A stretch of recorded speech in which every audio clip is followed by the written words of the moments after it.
Welcome back to this Lively Sunday Talk Show here on the Arise News channel. I still have with me in the studio Professor Bola Akintenrewa, Chike Ogea, and also Professor David Awurawo of the University of Lagos. Prince Harry will address the United Nations General Assembly at its annual celebration of Nelson Mandela International Day on Monday, that is tomorrow. And he's expected to speak about the legacy of the South African anti-apartheid leader who spent 27 years in prison and became his country's first black leader. The 37-year-old Duke of Sussex will be the keynote speaker at the UN event in New York. South Africa's UN mission said his remarks will, I quote, be around the memories and legacy of Mandela and what has been learned from his struggle and his life that can help mankind face the new challenges in the world today. According to a mission diplomat, the world still faces challenges that were there during Mandela's life, including racial intolerance, the divide between rich and poor, hunger, and food insecurity. General Assembly spokesperson Paulina Kubiak officially announced the program for the day on Friday, with participants including the Assembly President Abdullah Shahid, the UN Deputy Secretary General, New York's Mayor Eric Adams, and Guinea's Foreign Minister Maurice Sanda Kouate. We're now being joined by Issa Aremu, Director General and Chief Executive Officer, Michael Emodu National Institute of Labour Studies, member, National Institute for Policy and Strategic Studies, and a former General Secretary and Vice President of Industrial Union. Welcome to the program, Comrade Issa Aremu. Good to have you. Yeah, very well. Good evening,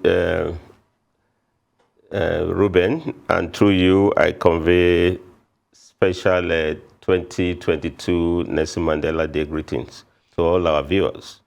Well, Nelson Mandela Day is tomorrow. What's the significance of this day that was declared in 2009 by the United Nations General Assembly? What is the significance, even, of the man himself?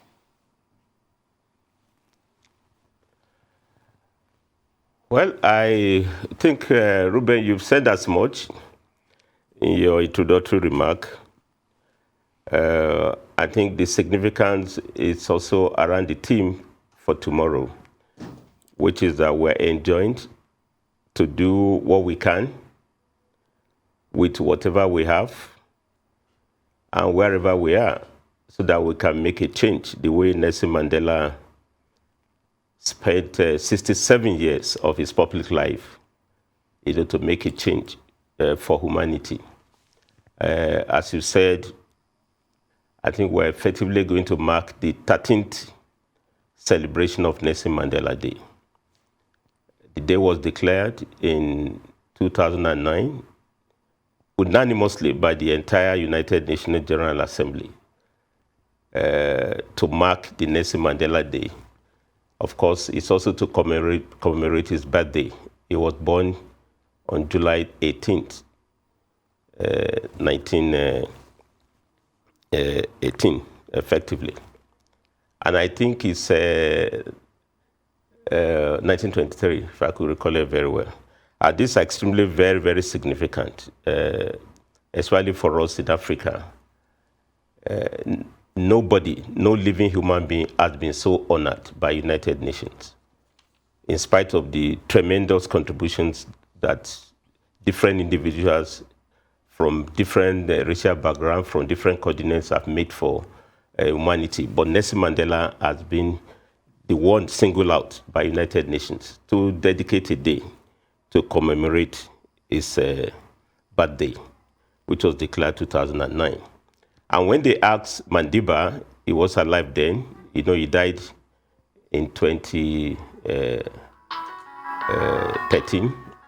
He was asked how will his birthday be observed.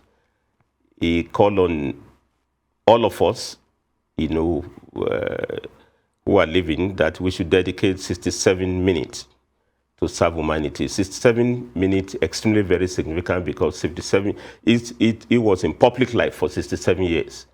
And 27 of those years were spent in prison, in maximum Robinson Island prison, because of his fight for liberation of the oppressed black people in South Africa. So for me, it's extremely very, very significant. And of course, tomorrow, all the key values that Mandela stood for when he was alive will be brought to the fore.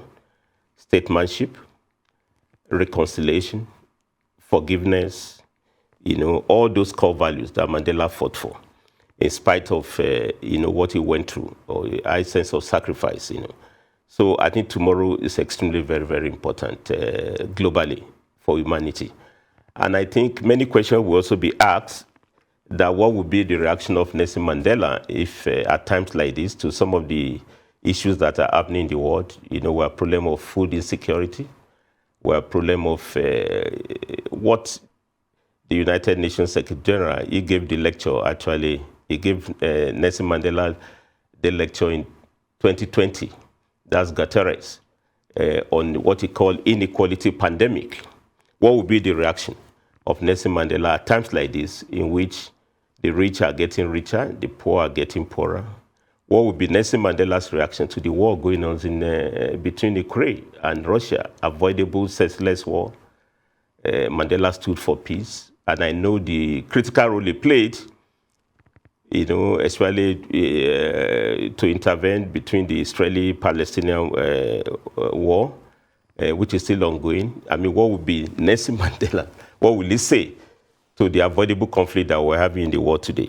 I think those are the issues that will come to the fore tomorrow, because celebrating Mandela means celebrating sacrifice, statesmanship, forgiveness, reconciliation, standing for something, not falling for anything, a man of principle. He made that prophetic point that he fought against black domination as well as white domination. He was opposed to white domination as much as black domination. I mean, those are the issues that humanity will have to reflect on tomorrow. And listening to your conversation about domestic issues, I think Nelson Mandela values are also very valid. Today, I listened to respected Reverend Chris Okotie. Yes, Pastor Chris Okotie. Yeah, fantastic. Chris Okotie, a very passionate compatriot. He spoke extensively about the state of democracy in Nigeria. But my reaction to his comment on the issue of the need for interim government, is that I think we need to learn from Nelson Mandela. There's a long road to freedom. We don't need shortcuts. He made a lot of value points, but I disagree with his position on the need for interim government. Whoever calls for interim government, I think it's an age that belongs to the past. I think Nigeria has made the point that we're marking 23 years of democracy today. I think we should reaffirm commitment to democracy. Insufficiency of democracy calls for more democracy, not less. And we don't need any shortcut through interim, what Chief Abiola once called it, when they asked him what was his reaction to interim government. He said, interim what? I think vote must count. And I think Nigeria has done credibly well, quantitatively, during these last 23 years. We are going to have a sixth transition.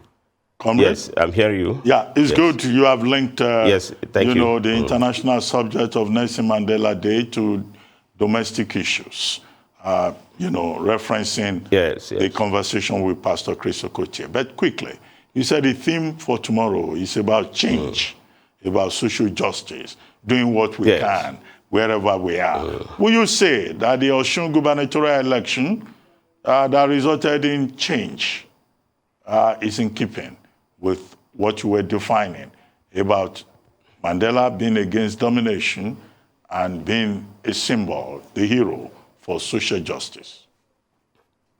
Briefly, because we need to move on. Well, I think, thank you so much, Abati. I think I'm also excited that Prince Harry will be giving the Nelson Mandela Day United Nations lecture tomorrow. That's the Duke of Success. And it's very interesting. I mean, he's just 37 years old, 27 years Mandela spent in prison. And I'm happy that the legacy of Mandela has captured the imagination of Prince Harris, such that it's going to highlight his values for humanity, reconciliation, forgiveness, and also tomorrow. But the one that is of relevance to the Osun election is that Mandela also stood for democracy. He was the first democratically elected African to lead South Africa in 1994. That's April election in 1994. So he stood for democracy, and he was a Democrat. He died one. Interestingly, he also stood by the need for vote to count, and that's what put him to be in office. So I'm excited about what has happened in Osun. Regardless of the outcomes, I think this is the time for statesmanship. The statesmanship called for respect for the outcome of that election. I look at the figures, Ruben, and I'm proud to be a Nigerian. We had the King contest. The winner had 403,000 votes. I hope so. I hope I got the figure right. And then the incumbent who lost, that's the incumbent governor, 3,775,000 votes. I mean, for the fact that we can democratically retrench a sitting governor shows the beauty of democracy. And I think Osun has already validated this. Something close to this is the one we had in 2015 when President Goodluck Jonathan, graciously accepted the outcome of that election. So I want to call on the governor of Osun to also accept the outcome of this result. Of course, if there are reservations, our constitution also allows you to go and seek redress legally. But the bottom line is that vote took place in Osun, vote counted very well. But the only thing I want to add to this, Ruben, you know my views on the democratic process. I'm very optimistic that quantitatively Nigeria has done well in terms of democratic process, which has also been demonstrated this weekend with the outcome of election in Osun. I want to commend INEC for perfecting the electoral process such that we could see less of acrimony, less of violence, in fact, no violence in the case of Osun. So with that one, all of us are winners. But the one that is worrisome to me, which I think that's the point the respected Reverend Reverend brother was trying to point out. Okotie, yeah, Reverend Okotie, Chris Okotie, it's a long time.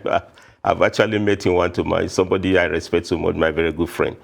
The point he wants to raise is that, our democracy needs quality control. And I heard some of those things we joke about, Ruben, a dancing governor. It's fine, it's good fun. I mean, the governor-elect, you saw somebody I like so much, I admire, and he's a dancer. But, wait, what do the candidates, what did they stand for? What do their party stand for? I think I want to say so, Ruben, that we must bring ideologies back to our politics. There was once a Nigeria during the Second Republic. You know what MPN stood for? Housing for all. You know what UPN stood for? Education for all. You know what PRP stood up? Redemption, people's redemption. Uplifting the poor. You know what GNPP, of the late Waziri Ibrahim, if I can recollect his name, he stood for politics without bitterness. I mean, I'm not, all the soundbites in Osun, I don't know what each of the candidates stands for in terms of development and transformation of Osun. I don't know what the parties they represent stand for. So we need to have quality control of the political process. And that means that we must bring ideas to the table. Only ideas will build nations. We must have visions. We must all rally around a development plan. We used to have a development plan in the past. Nigeria abandoned that. Now we're just starting a new development plan, which has just been unveiled. China is running 14th National Development Plan. And we started almost the same time. In 1949, the first development plan was under colonial rule. But China has been consistent. China has gone to the moon. So I think what I want to say here is that we must have quality control of this politics. If you ask me, I'm excited about the outcome of the elections in Osun. We have a change of personalities, but I'm not sure whether we have change of policy and ideas. But those are the things we need to do. As Mandela said, there's a long road to freedom. It's a long road to democracy. And I think we are just 23 years uninterrupted democracy. I think we can do more. So I want to encourage Chris Okotie, on others that we shouldn't despair. We don't need to call for interim government. We must deepen this democratic process. And we arrived there. Well, on that note, Comrade Issa Aremu, I'd like to thank you very much for joining us on This Day Live, the Sunday talk show today. Thank you very much indeed.